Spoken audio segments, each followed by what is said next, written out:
Chapter 2.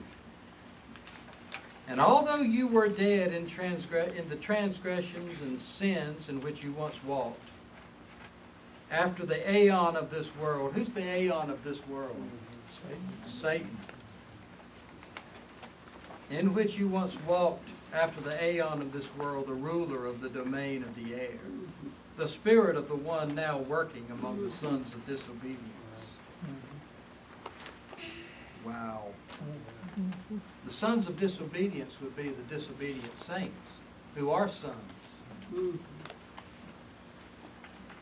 Among whom all of us also once lived in the lusts of our flesh, carrying out the desires of our flesh and imaginations, and we were by nature children of wrath, even as others. Yet God, being rich in mercy because of His great love that He felt for us, we Jews also being dead in transgressions. That's why I'm still saying us. We were all dead.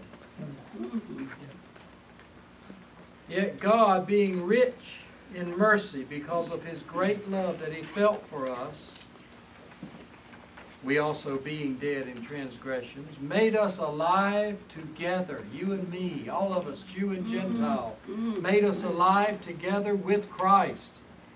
By grace you are saved, not by works, not by those ceremonies. And in Christ Jesus, Paul gets credit for that phrase, by the way. You don't hear Peter say in Christ, or Jude or John say in Christ. Paul is the one that got the credit for coming up with that. And he emphasizes it over and over and over to these Gentile believers. In Christ, in Christ, in Christ. That's it. Christ in you, you in Him. And in Christ, He raised us up together and set us down together with Him in heaven, that He might show throughout the coming ages the exceeding richness of His grace by the kindness bestowed on us in Christ Jesus. For you are saved by grace through faith. Now, it's important to understand what being saved by grace through faith is, because you're not saved by grace alone. Grace is God doing something. Faith is your response to it. Amen. You have nothing to respond to until you get some grace from God. That's why you can have all the faith in the world and be damned, unless God has invited you. Unless God has touched you. Unless God calls you, your faith is worthless. Just like everything else about us. It's God's grace that makes your faith worth having. It's God's grace that gives it power.